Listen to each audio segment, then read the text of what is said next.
Samarqand viloyatida koreyalik olimlar bilan hamkorlikda kartoshkaning eng serhosil navlarini yetishtirish yo'lga qo'yildi. Loyiha doirasida mahalliy fermer va dehqonlarga viruslardan xoli kartoshka urug'lari yetkazib beriladi. Muxbirimiz mavzuni Samarqand Agroinnovatsiyalar va tadqiqotlar institutida tashkil etilgan yangi in vitro laboratoriyasi misolida davom ettiradi.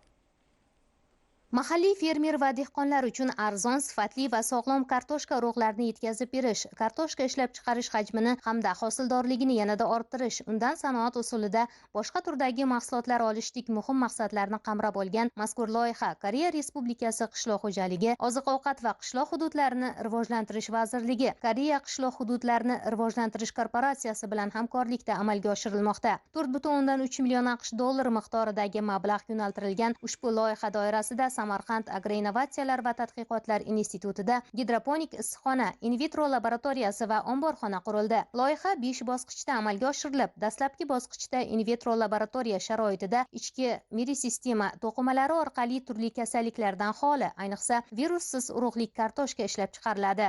Gidroponikali issiqxona bu qariyb 40 sotix maydonda tashkil etilgan. 16 ta Koreyadan keltirilgan navlar sinovdan o'tkazildi. Qolaversa, bir yilda 2 marta hosil olish imkoniyati mavjud bo'lgan navlar sinovdan o'tkazildi. Nafaqat iste'mol, balki qayta ishlashga yaroqli bo'lgan navlar ham ajratib olinib, ular ustida ham tadqiqotlar amalga oshirilyapti. 바이러스가 없는 시감자를 Ushbu issiqxona virusdan xoli tarzda kartoshka ko'chatlarini o'stirish va mini tuganaklar yetishtirish uchun mo'ljallangan. Bu yerda toza urug'lik kartoshka mini tuganaklar shaklida ishlab chiqariladi. Avgust oyida bu yerga in vitro laboratoriyasida to'qima usuli yordamida olingan o'simliklar ekilgan bo'lib, hozir tuganaklarning hosil bo'lishi hamda o'sish jarayonini kuzatish mumkin.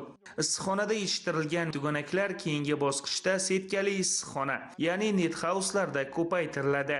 Bunday issiqxonalarda 2-3 davr ko'paytirib, ular super elita va keyinchalik elita bosqichlarda yetkaziladi. Albatta, kartoshka urug'larini bunday sharoitlarda ko'paytirishning o'ziga xos jihatlari bor. Issiqxonada kartoshka urug'larini yetishtirishda tomchilatib sug'orish texnologiyasidan samarali foydalanilmoqda. 여기는 새로운 신품종을 개발하는 Bu net house yangi navlarni ishlab chiqish uchun mo'ljallangan. Bu yerda yiliga 2 marotaba bahor va kuzda yetishtirilishi mumkin bo'lgan navlarni rivojlantirish bo'yicha sinovlar o'tkazilmoqda. Hozirgi vaqtda 5 ta nav sinovdan o'tkazilmoqda. Maqsad O'zbekistonning atrof muhit, tuproq, iqlim sharoitlariga eng mos navlarni tanlab olishdir. Ko'rib turganingizdek, bu yangi navlar juda faol va sog'lom o'sib bormoqda. Hozir ular gullash bosqichida va gullash bosqichi yer ostida kartoshka tuganaklari shakllanayotganining boshlanishi hisoblanadi. Agar gullash davrida bir qator kartoshkani qazib olsangiz, ko'rganingizdek kartoshkalar uzluksiz hosil bo'la boshlagan. Noyabr oxiri yoki dekabr boshida taxminan 2 oy ichida bu tuganaklar musht kabi kattalikka yetib, hosil ko'p bo'ladi.